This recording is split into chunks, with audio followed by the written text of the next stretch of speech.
everyone, and welcome back to Sunday Reads with Renee. My name is Renee here at Simply Renee. Today I'm going to give you 10 book recommendations for the spring season, and these are spring reads that are defined as being low conflict and cozy, nature themed, light and hopeful, with growth and renewal, and coming of age. And these 10 books are all very different in their own way, but I feel they're quite fitting for the spring season. Before I begin, I just want to let everyone know that for the month of April, I'm going to be reading 3 poems a week and publishing them as YouTube shorts for the month of April, as it is National Poetry Month, and they're all very different poems, so please be on the lookout for that. I also want to let everyone know that I'm going to be revealing plot points, so be forewarned that spoilers are ahead, and I also will be using alternative words and phrases, so please be on the lookout for that as I'm trying to maintain YouTube rules and regulations. The first one is Anne of Green Gables by L.M. Montgomery. And this is a 1908 classic novel that was published in Canada and takes place in Canada. And it's been delighting readers for well over 100 years. It's actually one of my top 10 favorite books of all time. I absolutely love and enjoy this book. The story is about Anne Shirley, a young orphan girl who is bounced from home to home pretty much all her life and sent to the town of Avonlea to live with the aging siblings Matthew and Marilla Cuthbert. Matthew and Marilla own a farm called Green Gables, and they were looking for a male child to help on the farm as Matthew is getting older. He needs a little bit of extra help. So they're very shocked to find that Anne was sent to them instead. And they decide to have her stay at Green Gables temporarily. Matthew, because he's bonded with Anne, he enjoys her charm and her imagination and her good personality, while Marilla does it because she sees the alternative for Anne isn't a good option. So they decide to keep her temporarily at Green Gables to see how it goes. And Anne really wants this, not just to find a permanent home, but because she bonds with Marilla and Matthew, and she also loves Green Gables. She fell in love with it at first sight. And so Anne begins this journey of coming of age where she starts to live at Green Gables, interact with other people, forms friendships, even a little bit of possible romance, as romantic as you can get for a young child. But it really is a great book, and I recommend this as a spring read because it has those themes with nature as well as coming of age, because Anne does come of age in this book pretty well. And we also have growth, hope, and renewal. And for Anne, hope is a big thing because this is her chance to have a permanent home after being orphaned for so long, bounced from home to home that didn't treat her very well. So this is an excellent book. It feels very fresh and light. It does have some triggering moments in it here and there that are kind of mild, but are present in the book. Other than that, it is a very light, hopeful novel in so many ways, even amongst tragedy. Evvie Drake Starts Over by Linda Holmes. This 2019 novel remains in one of my top 40 books of all time because I genuinely like the plot and I also like a lot of the themes and mixed in with it that include personal growth journey. Evvie is a young widow who lost her husband to a car wreck just a year prior, and as a result, she's become pretty much a recluse in her seaside town of Maine. Her only friend is a man named Andy, who she gets along very well with, and for Andy, he thinks she's still grieving the loss of her husband, which isn't necessarily true. There were a lot of things going on in that marriage that were not very pleasant. And Evvie really just wants to be a recluse right now, and because bills are piling up, Andy asks her if she can use her apartment back out to rent to a friend of his named Dean Tenney, who is a former baseball player now in semi-retirement after a scandal. And Evvie agrees to it because she does need the money, the bills are piling up. And so Dean arrives at the house to meet with Evvie, and she agrees to let him use the apartment.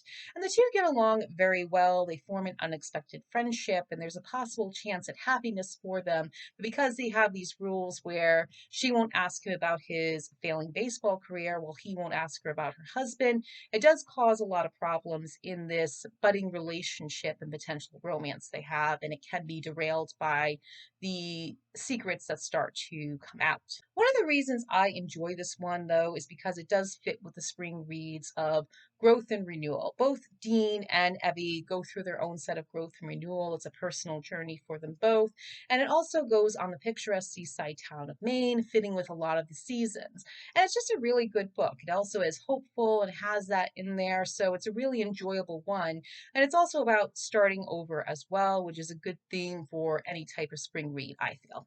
Eleanor, Oliphant is Completely Fine by Gail Honeyman. This 2017 novel explores a lot about loneliness, and grappling with the past. Eleanor is a socially awkward individual who lives an average, quiet life. She prefers to just go in and do her job as an admin, and her weekends are filled with just being by herself and remaining within her little bubble, as well as having her phone chats with her mother, which are always very unpleasant.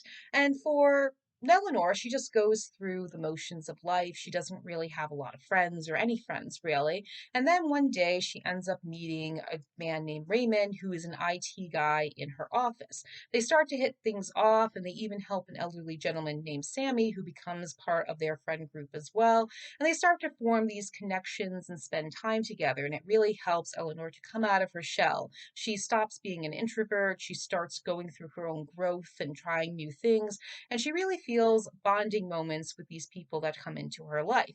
And it's a really good time for her, but it also helps her try to grapple with her past as well as heal from it too, as more secrets and twists and turns come out in this book. And one of the reasons I recommend it as a spring, though, is because it is relatively low conflict. And by that, I mean there is a little bit of triggering moments in it, but it is relatively low conflict. There is a little bit of a mystery to it that involves Eleanor's mother. And there's also a lot of growth and renewal to this. In a way, Eleanor comes of age of sorts in the fact that she really starts to evolve as a person. And there's a lot of lightheartedness as her friendship with Raymond grows, as well as Sammy. And this is just an overall good book that I think is good for a spring read. It shows that it's never too late to start over and try new things. A Tree Grows in Brooklyn by Betty Smith. This 1943 classic has entertained readers for well over 80 years, and I feel fits well within the spring read recommendations on this list. It's all about a young girl named Francie Nolan who in 1912 is living in Williamsburg, Brooklyn. She's 11 years old, and she's the daughter of immigrant parents, Johnny and Katie. And they have an aunt that lives with them, and she has a younger brother. And she lives a typical normal childhood life for 1912, but there's actually a lot going on behind the scenes. And what happens is that she has a father who's a good man, but he does have addiction issues. Her mother, Katie, works various different types of odd jobs to keep the family afloat. And there's a lot of hardship and poverty that the family itself goes through. And for Francie, she tries to escape from this by doing reading as well as going into her imagination and also watching a tree outside her window grow and not yet reach the sky. And as she comes of age over the next few years, she watches as this tree starts to grow along with her as she goes through the ups and downs of teenage life in the early 20th century, as well as faces a lot of tragedies and challenges along the way, including the hardships of living in poverty. And one of the reasons I recommend this as a spring read is not just because it's a classic or an excellent book, it's also because it does deal with coming of age. Francie is 11 at the beginning of this book. She's 17 by the end, and she really just comes of age and grows and goes through the ups and downs of life, learning a lot of lessons along the way. It's a little bit nature themed in terms of the tree growing alongside her, and it also is about hope even in the midst of tragedy. And there is a little bit of relative low conflict, but there are a couple trickling moments in it. So just be on the lookout for that. Other than that, I do think it's an excellent spring read that anyone can really enjoy. Margo's Got Money Troubles by Rufi Thorpe. This 2024 novel explores a young woman coming of age and trying to determine the kind of life and financial status she needs for herself and her child. Now, Margo is a college age student who's just had a baby, and this baby is the product of her brief affair with her college professor who has left her now, and she's left alone to raise her child on her own without her mother's help as well, or even the father of her child. And so she decides to try and be a good mom as much as possible, but she's struggling financially. And in order to make sure she gains some kind of money quick for her bills and to provide for her child, she ends up turning to OF as a source of income. And OF is itself very controversial, both in her book and in the real world. But for Margo herself, she feels that this is a way of helping her have some financial independence, provide for herself and her child. With the help of her friends and her father, she ends up making it a huge success. Only there are some things that come along the way that could very much derail it with a lot of bad consequences. Now, one of the reasons I recommend this book for a spring read is because it really is a coming of age of sorts, especially for Margo, even though though she's a college-age student, she's someone that really comes of age here because she's been left with this huge responsibility to take care of a child she's chose to keep. And now she's trying to find a way to just go through the motions, provide for him as best she can, and trying to be a good mother along the way. There's also growth that happens, not just with Margo, but also with her father, who doesn't like her OF career, but nonetheless does his best to support her, take care of her child when she can't do it at the moment, when she needs to babysitter. And he also goes through his own issues. He's a former pro wrestler who's just out of rehab, and they both have a bonding moment where they try to restart their own father-daughter relationship. So there's a lot of things to Margot's Got Money Troubles that I think are very good for a spring read. I did like the idea of OF being a source of empowerment for Margo in her own way, but I do think this book is great in its way because it really is more about hope and renewal and growth, as well as coming of age, especially for Margo. On a side note, too, before I forget, it's also low conflict. There's a lot of things that go on, of course, but it's more of a humorous low conflict side. A Man Called Ove by Frederik Backman, published in 2012 in Sweden. It was translated into English in 2014, is about an elderly man who ends up really starting to renew and grow as he grapples with grief. 59-year-old Ove has recently lost his wife and job and has understandably become gruff and moody. But as a result, he ends up pushing a lot of people away and becoming very isolated. When he decides to unalive himself, it's actually thwarted by new neighbors who move into his area, and they end up forming a connection and getting along pretty well. And it's through these connections that Ove really starts to live again. He starts to really grapple with his grief of losing his wife. He starts to form more relationships and connections and really starts to evolve as a person, coming out of that depression he has and becoming less gruff and less moody. But there are a lot of things that come along the way as well that challenge his new way of life. And what I like about this as a spring read is that it's all about growth and renewal as well as hope. And the growth and renewal comes up from Ove, obviously, who is going through a lot of renewed changes as he grapples with his grief and the loss of job and trying to find his purpose now that he has a renewed sense of life.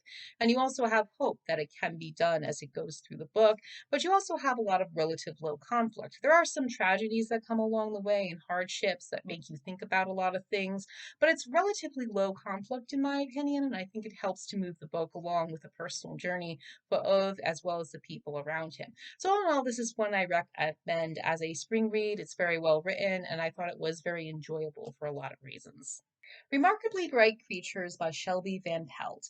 And this 2022 novel is all about grappling with loneliness, growth, renewal, and hope. It has some relative low conflict in it.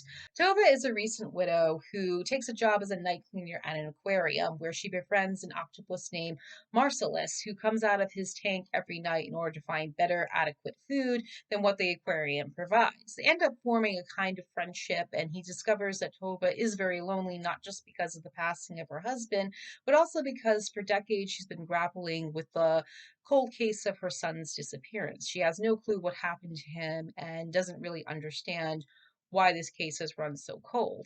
And so Marcellus really wants to help her because she's been so kind to him. And when the arrival of a young man named Cameron comes along into the picture to work at the aquarium, he becomes the key in order to unlock Tova's case that Marcellus takes on.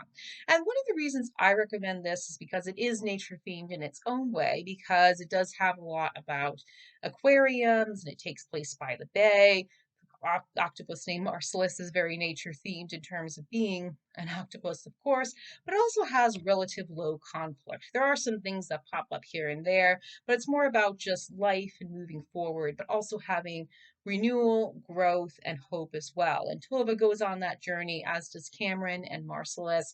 And it's an overall good book, and I do recommend it for a spring read. Sloppy First by Megan McCafferty. And this is a 2001 classic young adult novel that is the first book in the Jessica Darling series. Jessica Darling is a 16-year-old high school student who's grappling with teenage life in general, along with some unexpected things that come her way. Her best friend Hope has moved away after a tragedy, and now Jessica is trying to find some friends to interact with in high school and have a few new experiences while keeping up her communication with Hope. The problem is that Jessica has a lot of disdain for the popular cliques, but she joins them anyway because they're there. Why not have some conversations with it? And while she's doing that, she's also grappling with some family issues at home, along with these up and downs emotions she has with her classmate Marcus Flutie, who is bad news, but she can't help but be attracted to him at the same time.